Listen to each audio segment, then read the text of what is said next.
Now, Alligator Bites Never Heal, iconic album, but also iconic artwork for you got the croc in the hand.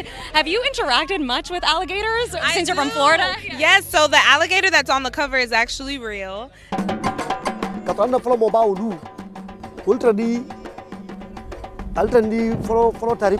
Twenty 24 in rap saw everybody pop out. Singles, mixtapes, EPs, and full studio albums flooded the Billboard Hot 100 and our listening ears. But visually, our eyes were also spoiled. Since the late 80s and the emergence of Yo MTV Raps, placing hip-hop in the mainstream, visual art has become a huge part of a tape's rollout. 2024 saw ambitious visual art rollouts, particularly album cover art from rap pillars and newcomers. But who deserves that number one spot? I'm Sayou Cooper, and this is The Griots, reporting on hip-hop culture through a mix of soapbox editorials, weird commercial breaks, and some very serious guests.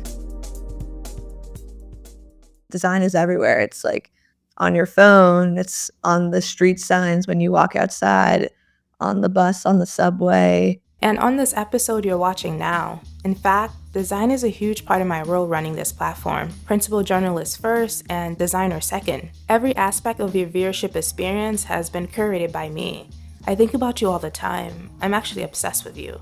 By the time you see us in your algorithm, click the video, like, comment, or even subscribe, like Big Brother, I'm watching and guiding you to these interactions. Our brand identity is embedded throughout all episodes via our logo and wordmark. Our name is a big deal for me, so you'll see references to it constantly. Are you watching these episodes on your phone or laptop? And how small or big does our font look? These are questions that consume my mind and the mind of most designers, particularly graphic designers. Graphic design has been with us since the beginning with cave art and the creation of written language and printing. In popular culture, you've seen snippets of the industry intersecting with advertising in AMC's popular series, Mad Men. There was the Bauhaus movement, Art Deco, Swiss design, pop art, postmodernism, and the digital revolution. Due to the intersectionality of my identity, I don't tend to subscribe to these movements, drawing influence instead from Black artists and designers like Emory Douglas, who was the former Minister of Culture for the Black Panther Party. I enjoy political propaganda, so the Soviet Union's anti-colonialism posters are very interesting to me. So I'm Rachel Cabitt. I am a visual artist within like the music community. I work part-time at this indie record label called Mexican Summer that focuses a lot on like Americana, folk, rock, indie rock. And then I also have a creative studio called Pond Creative.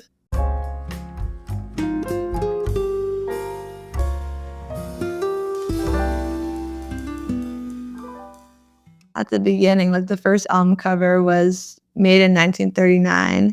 And then the album covers became like the norm, I would say, in the 50s, across various genres.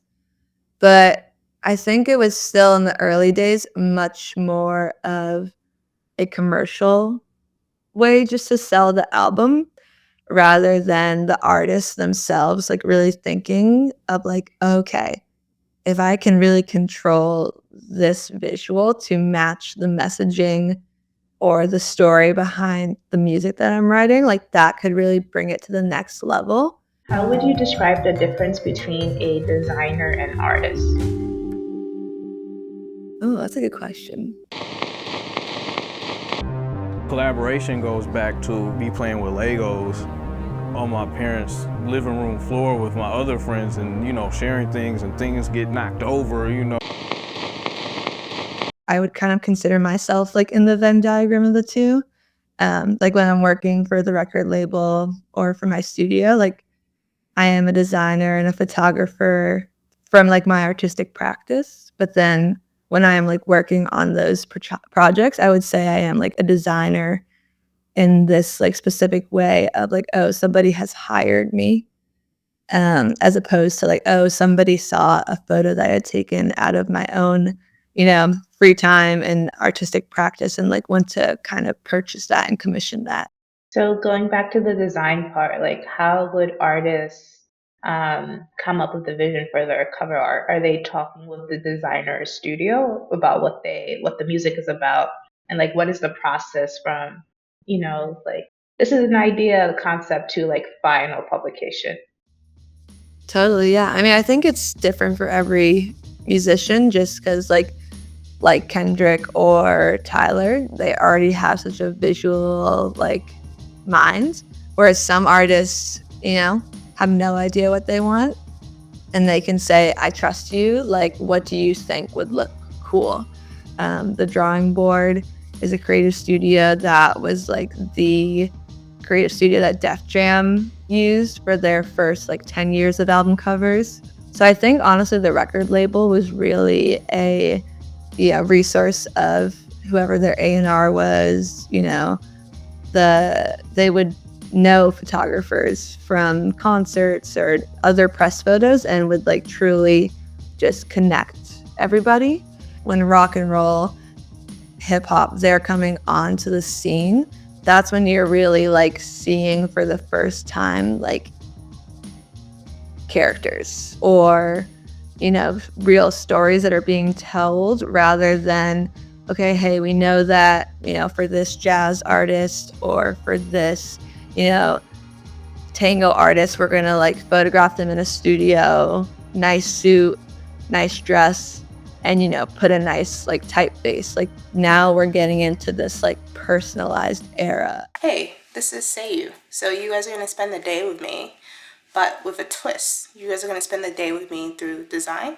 So we're going to see the ways that I interact with marketing and ads and graphic design in general, and how design interacts with my daily life so you can make connections to your life. Governments and corporations love Helvetica because on one hand it makes them seem neutral and efficient, but also it's the smoothness of the letters makes them seem almost human. That is a quality they all want to convey because, of course, they have the image they're always fighting that they are authoritarian, they're bureaucratic, you lose yourself in them, they're oppressive. So instead, by using Helvetica, they can come off seeming more accessible, transparent, and accountable, which are all the buzzwords for what corporations and governments are supposed to be today. Yeah, I mean, I think typography is so interesting, especially nowadays in streaming, where when you are viewing an album on your phone, the image is already so small. So if you are going to put typography on there, baseline just like needs to be legible, right? Or kind of like, what's the point of even having typography on there? We begin our ranking with Bronx drill rapper Ice Spice, 2024's worst cover art for Y2K. I mean, looking at this Ice Spice cover now, there's just a lot of typography in general going on between like the graffiti that is, her name, that like is weirdly, like it looks like it's also going over her own body, which I'm like, okay, if it's graffiti, then it should just be on the wall. And then, yeah, Y2K on the trash. It gives that, like, kind of, I don't know, derogatory undertone of, like, oh, is this literal trash? Or what is that representative of, like, this is her first album. This is her debut album. Like, how do we, kind of not associate those two things? And then even, like, you can see this, like, the subway signage popping out. Having ICE as like the train lines, which I think is like a cute idea, but then it's also not even the actual typography of like the New York City MTA. Next up on the worst cover art ranking is Megan Thee Stallion's Megan and Megan Act 2, a surprising placement for the Houston rapper who usually does well with the visual components of her rollouts. Her music videos always look high budget and accurately on theme, but the Megan covers had several missteps. What happened was a pattern of her releasing the official cover art, hearing the feedback, and then changing. Act 2 was teased with this cover art on October 18th, then changed to this version on October 21st. Also, the project's imagery switching heavily from snakes to butterflies was a rough translation pivot for consumers outside of her hardcore fans. The fans were also just like, immediately as she released this, everybody was like, what is this? And I think it's kind of rare for when like fans don't like the album art, because I would say in general with album art, there's a lot more bad album covers out in the world than there are like necessarily like good. I mean, now that there's this whole world of alternative covers in like mainstream music that like make, a bit more like exclusive releases, but I do think that the second album cover is much better, and that again is just simplified. Like if you just look at the two of them right now, it's the juxtaposition is like just so like clear, in that it's just a beautiful simple image. There's no type, no like clear opacities that are trying to get away or get in the way of the message. I think my favorite cover of hers this year is honestly this most recent Megan Act 2. It's very reminiscent of Pen and Pixel, which was an early like hip hop design firm in Houston, Texas, that kind of really set the aesthetic for like Southern rap and hip hop. And I just think this is such a good like reference to it. It's just the chrome lettering and also keeping that same butterfly motif that was part of the whole entire album campaign. And it also just like it visually like looks like how she sounds in a way. Like it's very powerful, very in your face. And it's like still like very feminine and like girly, but also like very sexy and powerful, which I think is hard to pull off. Like I think people always are like, oh, we need a hot pick. But this one is very much just like a cool collage grills butterfly that I really love. And even though it goes into like that outlandish, like ostentatious, like kind of look, it's still, I think, a much more like interesting image. And it also like goes back to her roots of like being from Texas and like being within the Southern rap community. Other notable contenders for 2024's worst cover art are Metro Booming and Future's We Don't Trust You and Ian's Valedictorian. We Don't Trust You is creatively boring, and you get no sense of the vibe of the project through their cover art. The photography for Ian's mixtape is him relying on this tongue-in-cheek marketing, a white boy rapping on trap beats. This is my favorite bubble tea place. I think the logo is very interesting. It's very pink, and pink is one of my preferred colors. Sorry, I'm not recording you. Okay. I didn't want to interrupt your shot. No worries. And then this is another one, like a psychic reading place. Another cool. I really like unique logoing and cool different fonts. So you'd have this your background for Illmatic. Danny Clinch, the photographer, when he showed us this picture, it just felt like you get a chance to see the neighborhood in a larger way. When you had talked about like trends or like cultural imagery, I mean, I think in general, before we even like specifically get into hip hop and rap, I think like the timeless portrait has always been, you know, like true and steady way to like market a new artist. In the 90s, a Houston-based graphic design firm by the name of Pen and Pixel transformed cover arts in the rap game. Founded by brothers Aaron and Sean Brock, the design firm worked closely with Masterpiece No Limit Records and Birdman and Slim's Cash Money Records. Like this basically was in the come up of like when Photoshop, you know, and computer graphics like were really becoming popularized, but they were doing this all by hand. Like they photographed like every single prop in their photo studio, whether that was like cars, bottles of champagne, stacks of bills, like chains, like anything that you could think of. They had an archive of all these props. So with Snoop Dogg, we had 10 minutes. That's all we had. So Snoop Dogg would come in. We had to have everything ready, as it is here now. So then going back to the Megan like album art, you totally see the chrome lettering. But then you also see with 21 Savage and Metro Boomin, you see Future, like all of these now modern, you know, artists are totally like playing homage to Pen and Pixel. He sat down, we had the pose ready, we had the sketch ready. We shot the pictures of him in several pictures.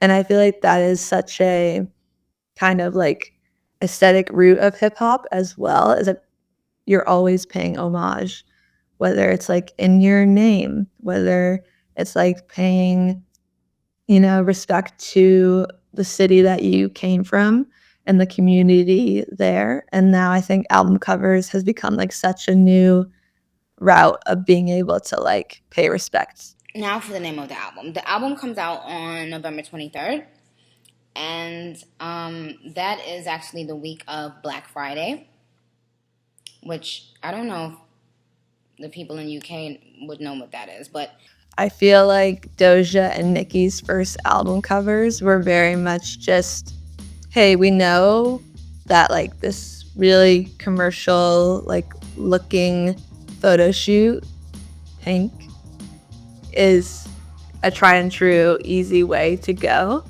but it doesn't feel like them. Like if you think of Nicki or Doja today, I don't think these album covers are very representative of the actual, you know, of their own artistic vision.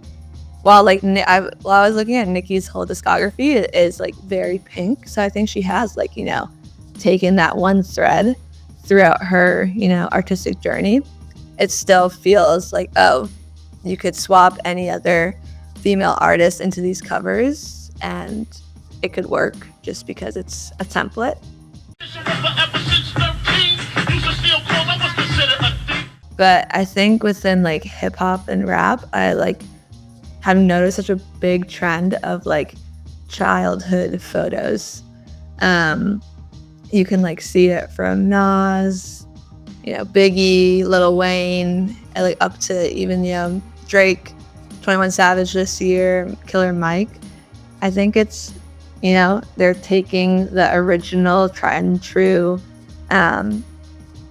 route of showing their face, but showing, you know, themselves before they are the famous adult that they are now, showing like that innocence, that upbringing, that, you know, come up. I think is also a really big like part of hip hop. People love the come up in the story.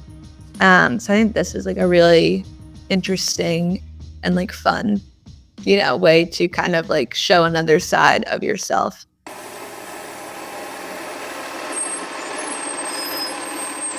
Look at this one. Very Christmas theme. At number 1, 2024's best album cover art goes to Tyler the Creator's Chromacopia. I mean, I guess we'll start with Tyler the Creator because I just feel he is like such a like art luminary within rap, and that he really does whatever he wants to do. He has a total visual world that he has created and like is constantly expanding. Luis Perez served as the director of photography with the ceramic mask worn by Tyler on the cover, acquired by Tara Razavi. She runs the creative agency Happy Place, which has worked with Tyler before. From an article in the artwork, writer Min Chen notes the rapper is decked out in their trench coat, one hand dramatically outstretched with a sepia tone, lending the entire image to the theatrics of 1950s film still. Color is a huge theme for this cover art, with a literal translation of chromacopia, color abundance, or something close to it. As usual, there's many fan theories on chromacopia's imagery, but everything ties back to surrealist art, switching a normal looking illustration, photograph, or video and turning it into intentional absurdity based on the subconscious. That weird dream you can't stop thinking about days later might count as surrealist art of the mind. When I was like looking more into the art, I realized that he actually does a lot of his own design and creative direction, which I always love when like an artist, whether it's within hip hop or in rap or like, you know, any genre, they're also like a visually minded person. I feel like it makes the art that much more personal. But yeah, I mean, his latest release, Chromacopia, is, I mean, it's definitely a photography heavy album art, but even within this photo, you can still see a lot of like design elements of lighting, of like the posture and the framing, of like referencing this like older vintage world, yet it's also like simultaneously like futuristic. Next up at number 2 is Tierra Whack's Worldwide Whack. The artwork was created by conceptual artist Alex Del Corte and quoted directly from the press release on January 24th, the first reveal of the Worldwide Whack character, an alter ego both untouchable and vulnerable, superhuman and painfully human, whose surprising story will unfold in images and video over the course of the album's visual rollout. Like Tyler the Creator, Whack is such a visionary but doesn't get the credit she deserves. I mean, I even do really love Vince's album art. At number 3, it's the very intentionally simple Dark Times by Vince Staples. Quoted directly from a Billboard article, Dark Time features a faint image of a noose on the album artwork. I'm black and that's what we're evading, he said on the inspiration behind the cover in a press release. We all have things that could kill us. We all have that imminent threat. I thought the Vince Staples cover was so interesting because it actually is like a thing that has been done before. I mean, there is like type on there that is very faded, like I think, which is the point, very like unreadable. But like Childish Gambino, he also did that, but just like with a white cover. Then you have Kanye West, Donda, where he had all these other like, you know, potential covers, but then just chose to do the black square. But then you can see it in like throughout all of music history of like the Beatles, Sex Pistols. Like there's this Japanese artist, Ochiko Aba, who like, I think 5 of her albums are just different pastel colors.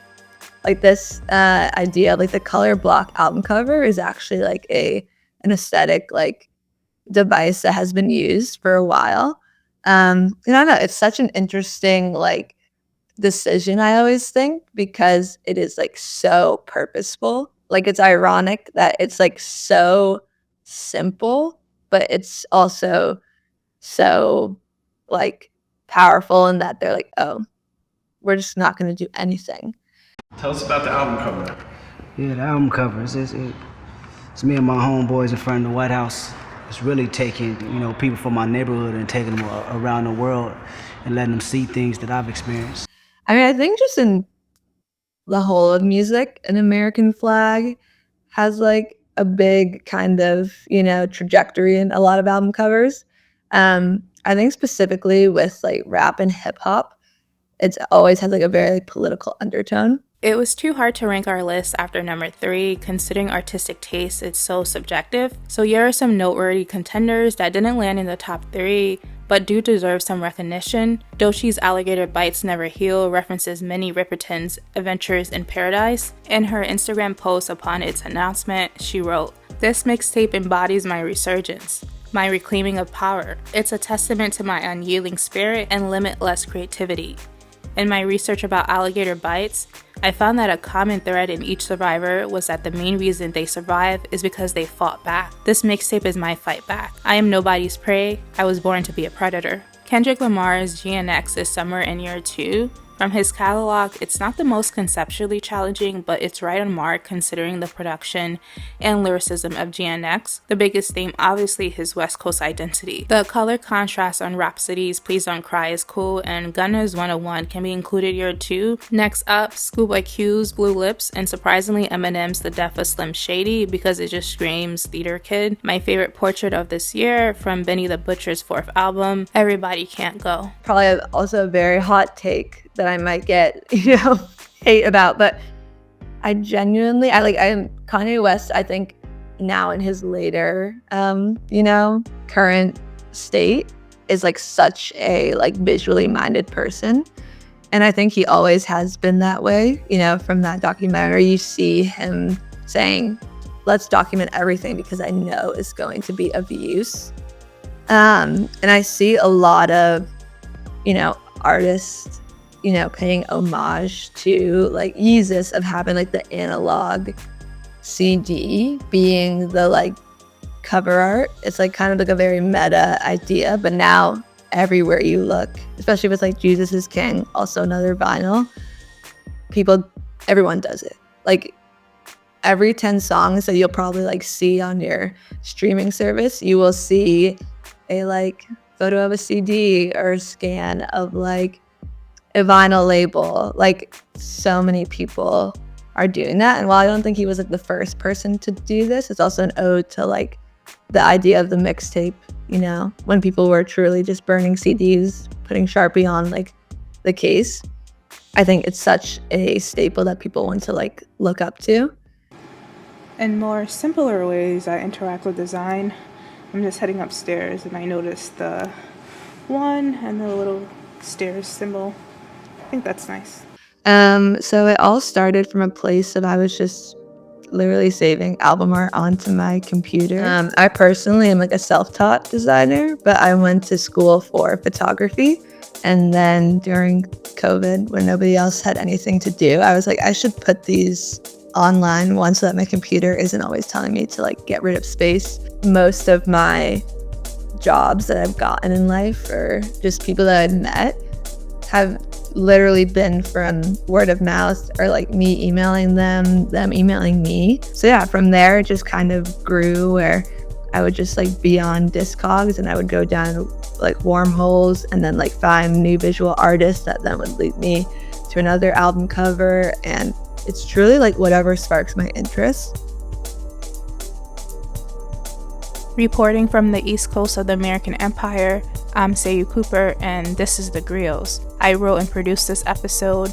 Our theme song for this season is Jaws by Suzuki-san. Our Instagram and other cool stuff can be found on our website. Links are always in the description. Thank you to the ancestors. Until next time.